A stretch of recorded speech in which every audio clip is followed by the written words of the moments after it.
Okay, so what makes a good qualitative interview?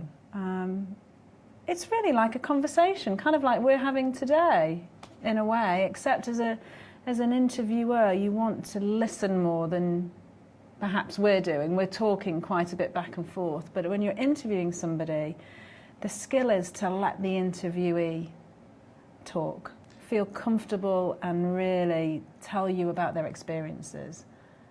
Yes, because the interview is the means by which the participant, the person being interviewed, gives you the data that you're going to analyse. Yeah. So they have to be in the frame of mind that they can do that, feel comfortable with the setting and the way you've explained the situation to them.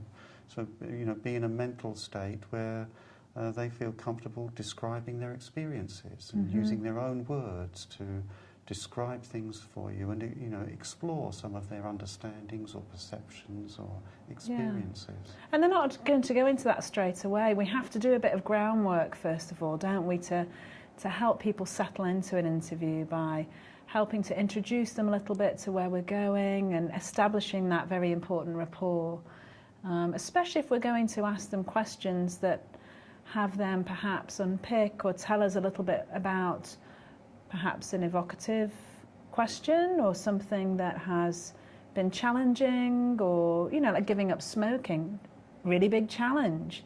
There might be some emotional territory that gets covered there. So we can't go into the really tough questions first of all. There is a sense of warming people up, isn't there?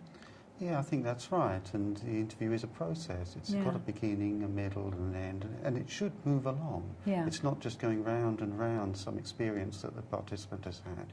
You want to see some progression, really, as you explore their beliefs or understandings or experiences. And it should feel quite natural as well. I think sometimes we have an interview schedule, hopefully with some really good open-ended type of questions on there. But if we're not really listening and not really paying attention, then sometimes what we might find is we've asked a question that they've already answered earlier on. That there's got to be this level of flexibility, I think, in a good quality interview, that you're listening like you would in a conversation and being able to move through the questions and the probes without it feeling mechanical. That's right, not a mechanical process. Yeah, it's a good way of putting it. And the interviewer's got to be engaged at a human level with their interviewee. Yeah. And we need to have the interviewee feel like we're interested in their process. So the good body language, eye contact, nodding heads, like you're doing with me now, that's all part and parcel of it. I mean, it's famously called a conversation with a purpose, isn't it? A qualitative interview. Anything else that you think is really important?